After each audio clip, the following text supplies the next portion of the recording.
नमस्कार दोस्तों, स्वागत है आप सभी का एक बार फिर से ऑली पोर्ट के इस ऑसम से यूट्यूब चैनल पे। A very good morning to all of you.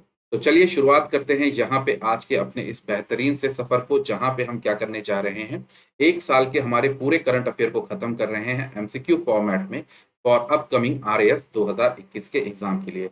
और ये जो आपका करंट अफेयर रहेगा, ये आपके बाकी सभी एग्जाम्स के लिए भी उतना ही यूजफुल रहेगा। तो दोस्तों यारों, बने रहें इस सीरीज के साथ, जहां पे आपका करंट अफेयर होता रहेगा एकदम डिटेल डिस्कशन के साथ, बेहतरीन तरीके से, बहुत प्रेम और सौहार्द के साथ। तो चलिए स्टार्ट करते हैं और सबसे पहले क्वेश्चन को देखते हैं। बहुत इंपॉर्टेंट क्वेश्चन है ये। ऐसे क्वेश्चन जो होते हैं ये आते हैं आपके टॉपिक किसमें, प्लेसेस इन न्यूज। तो प्लेसेस इन न्यूज जो होता है, ठीक है, प्लेसेस इन न्यूज। चलिए, प्लेसेस इन न्यूज में यहाँ पे ये टॉपिक आपका आता है, ठीक है। तो यहाँ पे आपसे पूछ रहा है तिग्रे रीजन जो है, it is a disputed region between which two. Tigray region जो है यहाँ पे डिस्प्यूटेड रीजन है इन दो कंट्रीज के बीच में, ठीक है। Ethiopia Eritrea, Ethiopia Egypt, Somalia Eritrea, Ethiopia या सूडान, ठीक है। चलिए,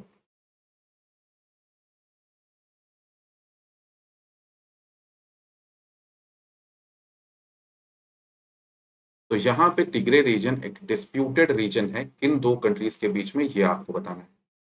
Ethiopia Eritrea, Ethiopia Egypt, Somalia या इरिट्रिया, या फिर इथोपिया और सूडान के बीच में। इन दोनों रीजन्स के बीच में क्या है, ये आपका एक डिस्प्यूटेड रीजन है, ये आपको बताना है। चलिए,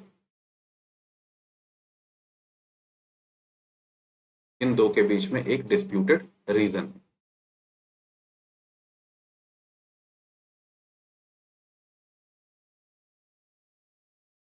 क्या हो जाएगा सही जवाब, चलिए देखते हैं। बहुत अच्छे, करेक्ट आंसर यहाँ पे क्या हो जाएगा, टिग्रे रीजन यहाँ पे किन दोनों के बीच में एक क्या है आपका डिस्प्यूटेड रीजन है, वो है आपका एरिट्रा और इथोपिया के बीच में। इन दोनों के बीच में यहाँ पे आपका डिस्प्यूटेड रीजन है, इसे आप ध्यान रखेंगे।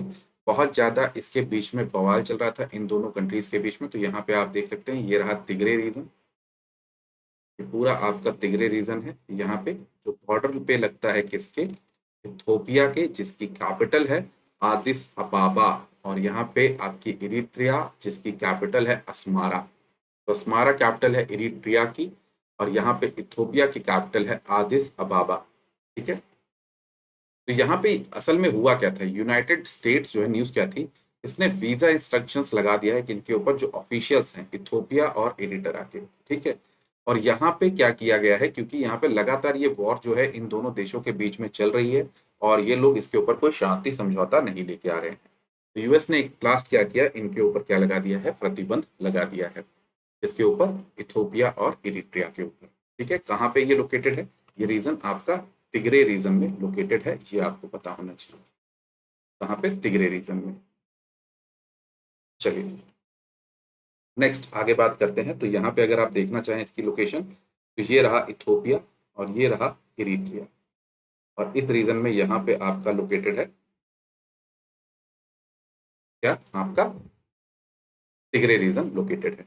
नेक्स्ट आ रहा है रिसेंट संजीवनी परियोजना जो लॉन्च की गई, वो कहाँ पे लॉन्च की गई है। संजीवनी परियोजना को रिसेंटली जो लॉन्च किया गया है, वो कहाँ लॉन्च किया गया है।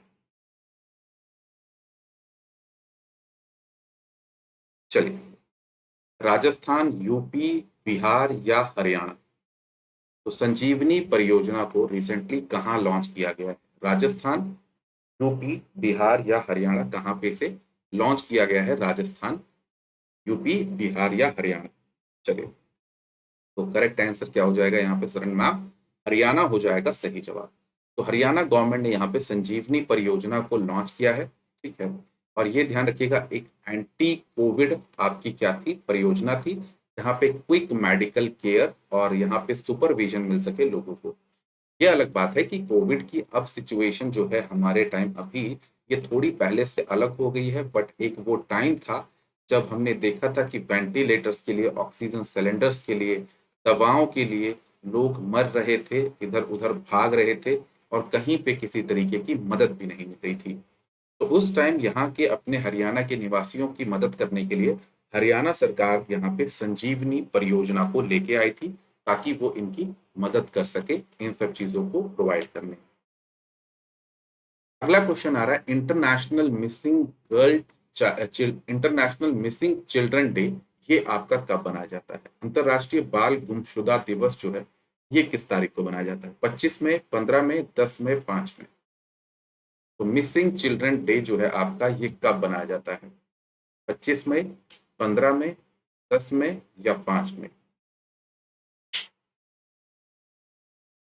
25, 15, 10, 5 कब बनाया जाता है इंटरनेशनल मिसिंग चिल्ड्रन डे? तो कब बनाया जाता है? 25 मई को बनाया जाता है। कब बनाया जाता है ये? 25 मई को ये यहाँ पे बनाया जाता है। इंटरनेशनल मिसिंग चिल्ड्रन डे आपका 25 मई को बनाया जाता है, इस बात को आप ध्यान रखेंगे। ठीक है, तो कब बनाया जाता है? 25 मई को यहाँ पे ये बनाया जाता है। ठीक है, तो इस बात को आप बहुत अच्छे से, बहुत शांतिपूर्ण तरीके से ध्यान रखेंगे। तो देख रहे हैं ये बच्चे हैं क्यूट क्यूट से, बट यहाँ पे क्या होता है, ये क्यूट से बच्चे क्या कर लिए जाते हैं? अबडक्ट कर लिए जाते हैं, किडनैप कर लिए जाते हैं, और इन्हें पूरी दुनिया में organ trade, slave trade, sex trade जैसे और चीजों में यहाँ पे धकेल दिया जाता है। तो ये एक बहुत बड़ा इशू है, जिसमें अभी रिसेंटली हम लोगों ने कुछ दिन पहले भी इसके बारे में बात की थी कि यहाँ पे इंडिया में बहुत नंबर ऑफ बच्चे जो हैं यहाँ पे गायब हुए हैं, जिसमें सबसे ज्यादा ये तादाद एमपी में देखने को मिल रही है, जहां से सबसे ज्यादा बच्चे गायब हुए। और इन बच्चों गायब होने में 75% यहाँ पे इसमें लड़कियां होती हैं। तो आम बात है, इन्हें ले जाके यहाँ पे सेक्स ट्रेड में झोंक दिया जाता है, जो एक बहुत बड़ी प्रॉब्लम बन के आ रही है। और अगर गवर्नमेंट को यहाँ पे कुछ सही करना है, तो क्या नाम है, इसके लिए कुछ जल्दी सोचना होगा। नेक्स्ट कह रहे हैं, इंडिया और Asian geopolitics, the past present and India and Asian geopolitics, the past and present, ये किसने ऑथर की है? राम शंकर मेनन ने, विजय शंकर मेनन ने, अजय शंकर मेनन ने, शिव शंकर मेनन ने? तो यहाँ पे ये किताब जो है, किसने यहाँ पे लिखी है? चलिए, राम शंकर, विजय शंकर, ठीक है, इन्होंने यहाँ पे लिखी है, ये आपको बताना है। राम शंकर, विजय शंकर, अजय शंकर या Shiv Shankar Menon? India and Asian geopolitics, the past present, ये किताब किन्होंने लिखी है? ये किताब लिखी है शिव शंकर मेनन जी ने। इस तरीके से बुक्स आती हैं जो इंटरनेशनल पॉलिटिक्स से रिलेटेड होती हैं, काफी इंपॉर्टेंट बुक्स होती हैं। तो India and Asian geopolitics, the past present, ये जो किताब लिखी गई है, शिव शंकर मेनन जी के द्वारा लिखी गई है। ठीक है, शिव शंकर मेनन जी के द्वारा ये किताब लिखी गई है। चलिए आगे बात करते हैं। नेक्स्ट, एक हाई लेवल एक्सपर्ट पैनल जो बनाया गया है, ठीक है, किसके लिए? वन हेल्थ के लिए, स्टडी करने के लिए, इमरजेंसी की। ठीक है, तो किस चीज की स्प्रेड, कौन सी चीज जो फैलेगी बहुत जल्दी से और बहुत प्रॉब्लम क्रिएट कर सकती है, ठीक है, तो उसके लिए एक एक्सपर्ट पैनल बनाया गया है, ताकि इनके स्प्रेड को वो सही से मॉनिटर कर सके। और ये पैनल है वन हेल्थ। तो किनके स्प्रेड को देखने के लिए ये बनाया गया? Zoonotic, non zoonotic, tropical diseases या ऑल ऑफ द अबव? चलिए, तो zoonotic, non zoonotic, tropical diseases या ऑल ऑफ द अबव? तो क्या हो जाएगा सही जवाब? जूनोटिक्स। ठीक है, क्या हो जाएगा? जूनोटिक्स यहाँ पे हो जाएगा सही जवाब। ठीक, क्या हो जाएगा? जूनोटिक्स।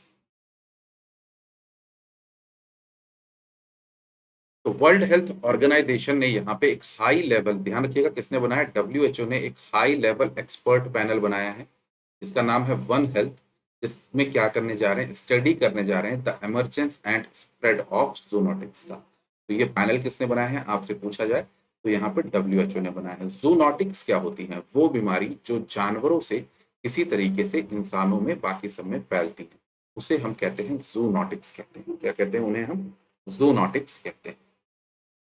चलिए नेक्स्ट कह रहा है, रिसेंटली नेशनल ग्रीन ट्रिब्यूनल जो है, उसने एक ऑर्डर पास किया है और कहा कि जो एंक्रोचमेंट्स हैं, जो किसी भी तरीके का कब्जा है बन्नी ग्रास लैंड में, ठीक है, उसे आप किसी भी तरीके से हटाएं 6 महीने के अंदर। ठीक है, तो आपको ये बताना है, ये जो बन्नी ग्रास लैंड है, बानी ग्रास लैंड है, ये कहाँ पे लोकेटेड है? महाराष्ट्र, राजस्थान, गुजरात या एमपी? चलिए, तो रिसेंटली अभी क्या हुआ है, नेशनल ग्रीन ट्रिब्यूनल ने एक ऑर्डर पास किया और उसने ये कहा है कि बन्नी ग्रासलैंड पे जो भी एनक्रोचमेंट्स हैं उनको आप यहाँ पे खत्म करें, उनको यहाँ से निपटाएं और भगाएं। चलिए, तो ये कहाँ पे हैं और कैसे हैं ये आपको बताना है। बन्नी ग्रासलैंड, ये एनक्रोचमेंट्स खत्म करने की बात की गई है, तो ये कहाँ पे हैं ये आपको बताना है।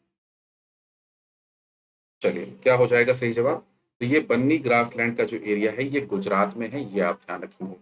तो नेशनल ग्रीन ट्रिब्यूनल ने ऑर्डर दिया है कि जो एनक्रोचमेंट्स हैं यहाँ पे, जो एनक्रोचमेंट्स हैं कहाँ पे, आपके बन्नी ग्रासलैंड में, उन्हें गुजरात में जो है इसे यहाँ पे खत्म किया जाए। ठीक है, तो यहाँ पे जो मलधारीज हैं, ठीक है, इनको यहाँ पे राइट जरूर दिया जाएगा कि वो यहाँ पे अपनी जो पशुओं को है यहाँ पे चरा सकें। तो अगर हम यहाँ देखें तो गुजरात का ये जो पूरा क्षेत्र है ये आपका क्या है, बन्नी ग्रासलैंड। ठीक है, बन्नी ग्रासलैंड ये पूरा क्षेत्र है और यहाँ पे इस एरिया में ये ऑर्डर पास किया गया है। ठीक है, चलिए अगला क्वेश्चन आ रहा है, रिसेंटली शिमलीपाल टाइगर रिजर्व में क्या लगी है, आग लगी है, फॉरेस्ट फायर लगी है। तो यहाँ पे आपको बताना है कि ये जो जंगल में आग लगी है शिमलीपाल टाइगर रिजर्व में, ये शिमलीपाल टाइगर रिजर्व जो है ये कहाँ पे लोकेटेड है ये आपको बताना है। चलिए, तो शिमलीपाल टाइगर रिजर्व जो है आपका, ये कहाँ पे लोकेटेड है ये आपको बताना है। महाराष्ट्र, राजस्थान, उड़ीसा या एमपी में? चलिए, तो कहाँ पे लोकेटेड है? उड़ीसा में लोकेटेड है शिमलीपाल टाइगर रिजर्व। तो यहाँ प्रकाश जावड़ेकर जो एनवायरमेंट मिनिस्टर थे, उन्होंने यहाँ पे इमीडिएट एक्शन लेने के लिए कहा है शिमलीपाल टाइगर रिजर्व में लगी हुई फॉरेस्ट के लिए। तो यहाँ पे ध्यान रखें, ये बहुत ज्यादा इंपॉर्टेंट है, UNESCO world network of biosphere reserve में भी इसको 2009 में जोड़ा गया था।